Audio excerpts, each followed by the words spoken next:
Rana, put your shot. Action!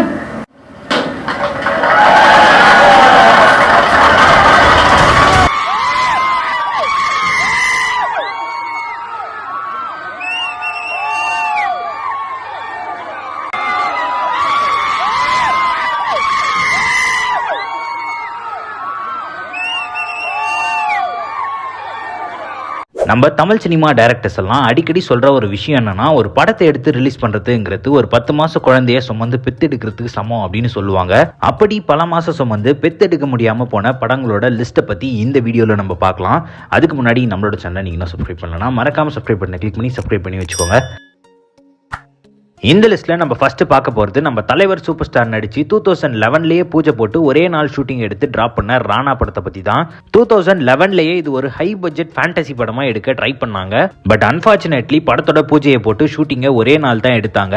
அதுக்குள்ள நம்ம தலைவரோட ஹெல்த் கண்டிஷன் பயங்கர மோசமாயிடுச்சு. ஸோ அவர் சிங்கப்பூருக்கு போய் ட்ரீட்மெண்ட் எடுத்துட்டு ரொம்ப நாள் கழிச்சு திரும்ப நம்ம இந்தியாவுக்கு வந்தாரு. பட் டாக்டர்ஸ் அவரை ரொம்ப ஹெவியான ஸ்டன்ஸ் எல்லாம் பெர்ஃபார்ம் பண்ணி படத்துல நடிக்க கூடாது அப்படின்னு சொல்லி அட்வைஸ் பண்ணியிருந்தாங்க. பட் ராணா படத்துல நம்ம சூப்பர் ஸ்டார் 3 டிஃபரெண்ட் ரோல்ல ஹெவியான ஸ்டன்ட்ஸை பெர்ஃபார்ம் பண்ணி நடிக்க வேண்டியதா இருந்துச்சு. ஸோ அவரோட ஹெல்த் கண்டிஷனை கன்சிடர் பண்ணி ஹீரோஸ் இன்டர்நேஷனல் இந்த படத்தை ப்ரொடியூஸ் பண்ண முடியாது அண்ட் அவராலையும் இந்த படத்துல நடிக்க முடியாது அப்படின்னு சொல்லிட்டாங்க. இந்த இன்சிடென்ட்டுக்கு அப்புறம் தான் இந்த படத்தோட ஒரு சீனை இன்ஸ்பிரேஷனா எடுத்து சௌந்தர்யா ரஜினிகாந்த் எல்லாரையும் கடுப்பேற்றுற மாதிரி கோச்சடியான்னு ஒரு படத்தை ரிலீஸ் பண்ணாங்க. அண்ட் அந்த டைம்ல தான் சூப்பர் ஸ்டார் இந்திரன் படம் ரிலீஸ் ஆகி அவரோட பீக் கரியர்ல இருந்தாரு. ஸோ ஒருவேளை ராணா படம் மட்டும் நினைச்ச மாதிரி பிலிம் பண்ணி ரிலீஸ் பண்ணியிருந்தாங்கன்னா பாஷா இந்திரன் படங்கள் எல்லாத்தையும் பீட் பண்ணி சூப்பர் ஸ்டாரோட கரியர்லயே ஆல் டைம் ஐகானிக் ஃபிலிமா இந்த ராணா படம் தான் இருந்திருக்கும். இந்த லிஸ்ட்ல நெக்ஸ்ட் நம்ம பார்க்க போறது ஒரு ஃபேண்டசி பிலிமை பத்தி தான். தமிழ் சினிமால ஃபேண்டசி படங்கள் வரதே பெரிய விஷயம். அதுலயும் 2019லயே ஷூட்டிங்கை ஸ்டார்ட் பண்ணி எடுத்து முடிச்சு இத்தனை வருஷம் ஆகியும் ரிலீஸ் ஆகாம இருக்க படம் தான் ஆலம்பனா. இந்த படத்துல ஆக்டர் வைபவ் தான் ஹீரோ. எதனால இந்த ஃபேண்டசி மூவி இத்தனை வருஷம் ஆகியும் இன்னும் ரிலீஸ் ஆகாம இருக்குன்னா, இந்த படத்தோட ப்ரொடக்ஷன் கம்பெனி வந்து பாத்தீங்கன்னா KJR ஸ்டுடியோஸ். ஸோ அவங்க வந்து TSR Films Private Limited அப்படிங்கிற கம்பெனி கிட்ட இருந்து கிட்டத்தட்ட 7 கோடி ரூபாய் கடனா வாங்கியிருக்காங்க. அதை திரும்பி கொடுக்காததுனால 24AM ஸ்டுடியோஸ் மேலேயும் KJR ஸ்டுடியோஸ் மேலேயும் TSR Films Private Limited company case file பண்ணியிருக்காங்க. ஸோ அவங்க எப்போ இந்த கடனை ரீபே பண்றாங்களோ ஆர் இந்த ப்ராப்ளம்க்கு சொல்யூஷன் கண்டுபிடிக்கிறாங்களோ அப்போ நம்ம இந்த படத்தை தியேட்டர்ஸ்ல பார்க்கலாம். இந்த லிஸ்ட்ல நெக்ஸ்ட் நம்பர் ரொம்ப ரொம்ப ரொம்ப பழைய படத்தை பத்தி பார்க்க போறோம். கிட்டத்தட்ட 43 வருஷமா எடுத்து முடிச்சதுக்கு அப்புறமும் ரிலீஸ் ஆகாம இருக்க படத்தோட நேம் தான் ஸ்வப்னா. அதான் எடுத்து முடிச்சிட்டாங்களே, இதுக்கப்புறமாச்சும் ரிலீஸ் ஆக வாய்ப்பு இருக்கா அப்படின்னு கேட்டீங்கன்னா இதுக்கப்புறமும் இந்த படம் ரிலீஸ் ஆகாது. ஏன்னு தெரிஞ்சுக்கிட்டீங்கன்னா செம்ம காமெடியா இருக்கும். 1981ல தமிழ் தெலுங்கு கன்னடம்னு மல்டி லாங்குவேஜ் பிலிமா இந்த ஸ்வப்னா அப்படிங்கிற படத்தை எடுக்கிறாங்க. இது ஒரு ரீமேக் பிலிம் தான். ஸோ இந்த படத்தை எடுத்து முடிச்சதுக்கு அப்புறமா 1981ல இன்னைக்கு இருக்க மாதிரி கம்ப்யூட்டர்ல எல்லாம் படத்தை எடிட் பண்ண முடியாது. லேப்க்கு அனுப்பி தான் படத்தை ரீலா மேக் பண்ணுவாங்க. அதுக்கப்புறம் தான் தியேட்டர்ல நம்ம படமா பார்க்க முடியும். அப்படி லேப்ல ப்ராசஸ் பண்ணிட்டு இருக்கும்போது லேப் டெக்னீஷியன் பண்ண தப்புனால கரெக்டா தமிழ் வெர்ஷன் மட்டும் அழிஞ்சு போயிருது. ஸோ இதனால அவங்க தெலுங்கு அண்ட் கன்னடா வெர்ஷனை மட்டும் அதுக்கப்புறமா ரிலீஸ் பண்ணிடுறாங்க. பட் தமிழ் வெர்ஷனை மட்டும் லாஸ்ட் வரைக்கும் அவங்களால ரிலீஸ் பண்ணவே முடியல. இதுக்கப்புறமும் பண்ண முடியாது. 35,000 ஒரு செகண்ட்ல. அண்ட் இந்த லிஸ்ட்ல நெக்ஸ்ட் நம்ம பார்க்க போறதும் ஒரு பழைய மூவியை பத்தி தான். 2001லயே ஷூட்டிங் எல்லாம் முடிஞ்சு 2002லயே ரிலீஸ் ஆகியிருக்க வேண்டிய படம் தான் காதல் சாம்ராஜ்யம். நம்ம தல அஜித்தை வச்சு காதல் கோட்டை, நவரச நாயகன் கார்த்திகை வச்சு கோகுலத்தில் சீதைன்னு பிளாக் பஸ்டர் படங்களை எடுத்த டைரக்டர் அகத்தியன் தான் இந்த படத்தையும் எடுத்தாரு. இந்த படத்தோட கேஸ்ட் அண்ட் க்ரூவை கொஞ்சம் பாருங்க. டைரக்டர் வெங்கட் பிரபுலாம் இந்த படத்துல அப்ப நடிச்சிருக்காரு. பட் பினான்சியல் இஷ்யூனால இந்த படத்தோட போஸ்ட் ப்ரொடக்ஷன் ஒர்க்கை அப்ப அவங்களால பண்ண முடியல. இதனால அப்போதைக்கு அந்த ரிலீஸை ஸ்டாப் பண்ணி வச்சாங்க. பட் லேட்டர் பீரியட்ல இந்த படத்தோட ஸ்டோரி இப்ப இருக்க ஜெனரேஷனுக்கு செட் ஆகாது அப்படின்னு இந்த படத்தை அப்படியே ரிலீஸ் பண்ணாம விட்டுட்டாங்க. இந்த படத்தோட போஸ்டரை கொஞ்சம் பாருங்க. இன்னைக்கு டேட்ல இந்த மாதிரி ஒரு இயர்லி 2000 மூவியை தியேட்டர்ல போய் பார்த்தா எவ்வளவு சூப்பரா இருக்கும். பட் அன்பார்ச்சுனேட்லி இவங்க ரிலீஸ் பண்ணாம விட்டுட்டாங்க. ஒருவேளை இதுக்கப்புறம் இந்த படம் தியேட்டர்ல ரிலீஸ் ஆச்சுன்னா நீங்க தியேட்டர்ல போய் பாப்பீங்களா மாட்டீங்களா அப்படிங்கறது கமெண்ட்ல சொல்லுங்க. இந்த லிஸ்ட்ல நெக்ஸ்ட் நம்ம பார்க்க போறது ஆக்டர் விஜய் சேதுபதி அண்ட் விஷ்ணு விஷால் 2 பேரும் ஒன்னா ஒரே படத்துல நடிச்சு 2014லயே எடுத்து இன்னும் ரிலீஸ் ஆகாம இருக்க இடம் பொருள் ஏவல் படத்தை பத்தி தான். என்னதான் 2014லயே இந்த படத்தோட 90% ஆஃப் த ஷூட்டிங்கை கம்ப்ளீட் பண்ணிட்டாலும் 11 வருஷம் ஆகியும் இன்னும் இந்த படம் ரிலீஸ் ஆகாம தான் இருக்கு. என்ன காரணம்னா இந்த படத்தோட ப்ரொடியூசர் தான் காரணம். அவரு நிறைய கடன் வாங்கி இந்த படத்தோட ஷூட்டிங்கை எடுத்தனால பேலன்ஸ் இருக்க 10% அண்ட் படத்தோட போஸ்ட் ப்ரொடக்ஷன் ஒர்க் அவரால் பண்ண முடியல. இதனாலே இந்த படத்தை வாங்க எந்த டிஸ்ட்ரிபியூட்டர்ஸும் வரல. ஸோ இதனால இந்த படம் இன்னைய வரைக்கும் அப்படியே அன்ரிலீஸ்டாவே இருக்கு. இந்த லிஸ்ட்ல நெக்ஸ்ட் நம்ம பார்க்க போறது ஆக்டர் சந்தானம் நடிச்சு எல்லாரும் எப்பதாண்டா இந்த படம் ரிலீஸ் ஆகும் அப்படின்னு வெயிட் பண்ணிட்டு இருக்க சர்வர் சுந்தரம் படத்தை பத்தி தான். 1964ல ஆக்டர் நாகேஷ் நடிச்சு பிளாக் பஸ்டர் ஹிட் ஆன சர்வர் சுந்தரம் அப்படிங்கிற டைட்டில் இந்த படம் ஹோல்ட் பண்ணிருக்கனால இந்த படத்து மேல எல்லாருக்கும் பெரிய எக்ஸ்பெக்டேஷன் இருக்கு. 2015லயே இந்த படத்தோட ஷூட்டிங்கை ஸ்டார்ட் பண்ணிட்டாங்க. கிட்டத்தட்ட 10 வருஷம் ஆகியும் இன்னும் இந்த படத்தை ரிலீஸ் பண்ணாம இருக்காங்க.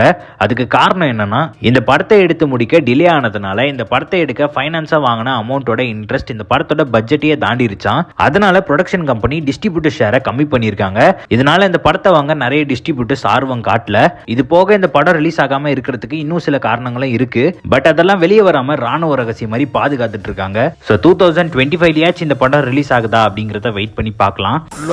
இந்த லிஸ்ட்ல நெக்ஸ்ட் நம்ம பார்க்க போறது 2K கிட்ஸ் எல்லாம் ஸ்கூல் படிக்கிற காலகட்டத்தில இருந்து அவங்க படிச்சு முடிச்சு வேலைக்கு போற காலகட்டம் வரைக்கும் படம் இன்னைக்கு ரிலீஸ் ஆயிடும் நாளைக்கு ரிலீஸ் ஆயிடும் சொல்லி அவங்களே ஏமாத்திட்டு இருக்க துருவ நட்சத்திரம் படத்தை பத்தி தான். இந்த படம் ரிலீஸ் ஆகாம இருக்கிறதுக்கு காரணம் நிறைய பேர் நிறைய ரீசன்ஸை சொல்லியிருப்பாங்க. பட் ஆக்சுவல் ரீசனை இப்போ நம்ம பார்க்கலாம். இந்த படம் இவ்வளவு வருஷமா ரிலீஸ் ஆகாம இருக்கிறதுக்கு முக்கிய காரணமே நம்ம டைரக்டர் கௌதம் வாசுதேவ் மேனன் தான். இந்த துருவ நட்சத்திரம் படத்தை எடுக்கிறதுக்கு முன்னாடி ஒரு ப்ரொடியூசர் கிட்ட இருந்து STR வச்சு படத்தை எடுக்கிறதா சொல்லி ஒரு அட்வான்ஸ் அமௌண்ட் அவர் வாங்கியிருக்காரு. பட் அவர் அந்த படத்தை எடுக்கவே இல்ல. அந்த படத்தை எடுக்காமலே துருவ நட்சத்திரம் படத்தை அவர் எடுக்க ஸ்டார்ட் பண்ணிட்டாரு. இதனால கோவமான அந்த ப்ரொடியூசர் துருவ நட்சத்திரம் படத்து மேல கேஸ் போட்டுட்டாங்க. இது மட்டும் இல்லாம துருவ நட்சத்திரம் படத்தோட ப்ரொடியூசர் யாருன்னு பாத்தீங்கன்னா நம்ம டைரக்டர் கௌதம் வாசுதேவ் மேனன் தான். அவர் இந்த படத்துக்கு ப்ரொடியூஸ் பண்றதுக்காக நிறைய பேர் கிட்ட ஃபைனான்ஸாவும் மணி வாங்கி இந்த படத்துக்காக போட்டிருக்காரு. சோ இந்த கேஸ்னால படத்தை ரிலீஸ் பண்ணி அவங்களுக்கு இவரால ரீபே பண்ண முடியல. இதனால அவங்க தனியா GVM மேல கேஸ் போட்டுட்டாங்க. அவங்க என்ன கோர்ட்ல கிளைம் பண்ணாங்கன்னா துருவ நட்சத்திரம் படத்தோட டிஸ்ட்ரிபியூஷன் ரைட்ஸை இவர் வித்ததுக்கு அப்புறம் கூட அதுல வந்த காசை வச்சு கூட எங்களுக்கு இவர் ரீபே பண்ணல அப்படின்னு கிளைம் பண்ணாங்க.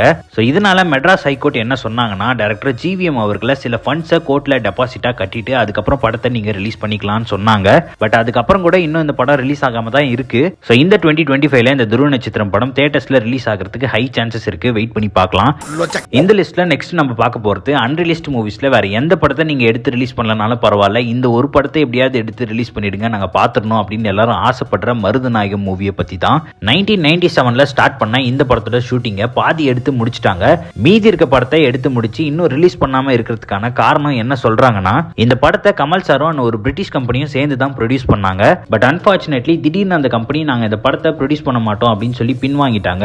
அவங்க ப்ரொடியூஸ் பண்ணலனா என்ன, வேற யாரனா வச்சு ப்ரொடியூஸ் பண்ணலாமே அப்படிங்கிற क्वेश्चन நமக்கு வரலாம். இந்த क्वेश्चनக்கு ஆன்சர் பண்ற மாதிரி ஒரு தியரியும் இன்டர்நெட்ல இருக்கு. 1997ல மருதநாயகம் படத்தோட ஷூட்டிங்கை ஸ்டார்ட் பண்ணி எடுத்துட்டு இருந்தாங்க. அதுக்கு அடுத்த வருஷமான 1998ல நம்மளோட ஃபார்மர் பிரசிடென்டான APJ அப்துல் கலாம் ராஜஸ்தான்ல பொக்ரான் 2 நியூக்ளியர் டெஸ்ட்டை கண்டக்ட் பண்றாரு. இந்த நியூக்ளியர் டெஸ்ட்டை அவர் சக்சஸ்ஃபுல்லா முடிச்சதுக்கு அப்புறமா நிறைய உலக நாடுகள் இந்தியா மேல சாங்ஷன்ஸ் போட்டாங்க.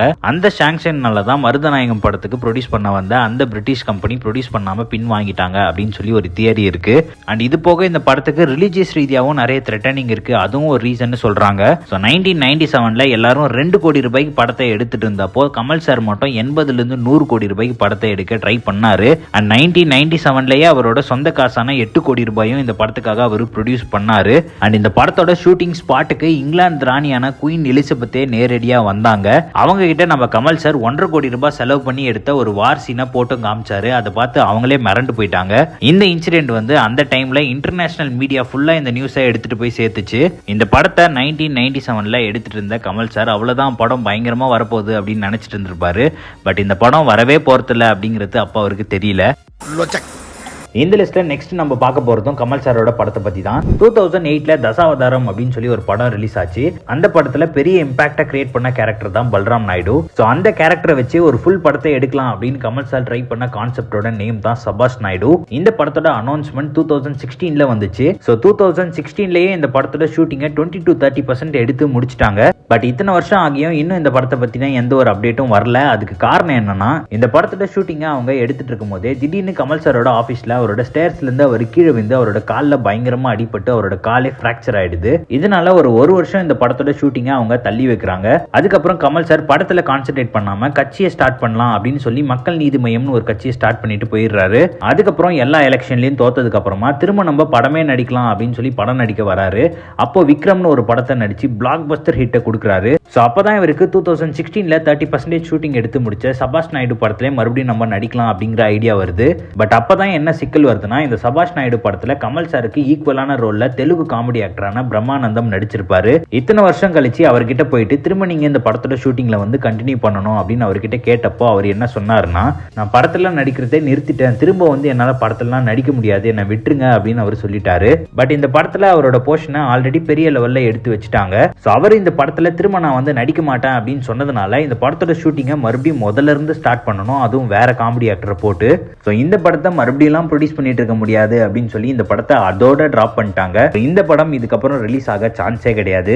ஸோ வீடியோவோட என்ன நீங்க இப்போ கமெண்ட்ல சொல்லுங்க, இந்த லிஸ்ட்ல வந்து எந்த படத்தை நீங்க லைஃப்ல ஒரு வாட்டியாச்சும் பார்த்துடணும் அப்படின்னு நினைக்கிறீங்கன்னு. அண்ட் இந்த வீடியோ இன்ஃபர்மேட்டிவா இருந்துச்சுன்னா லைக் பண்ணிட்டு இதே மாதிரி இன்னும் நிறைய இன்ட்ரெஸ்டிங்கான சினி அப்டேட்ஸ் தெரிஞ்சுக்க மறக்காம நம்மளோட சேனலை சப்ஸ்கிரைப் பண்ணி வச்சுக்கோங்க. தேங்க்யூ.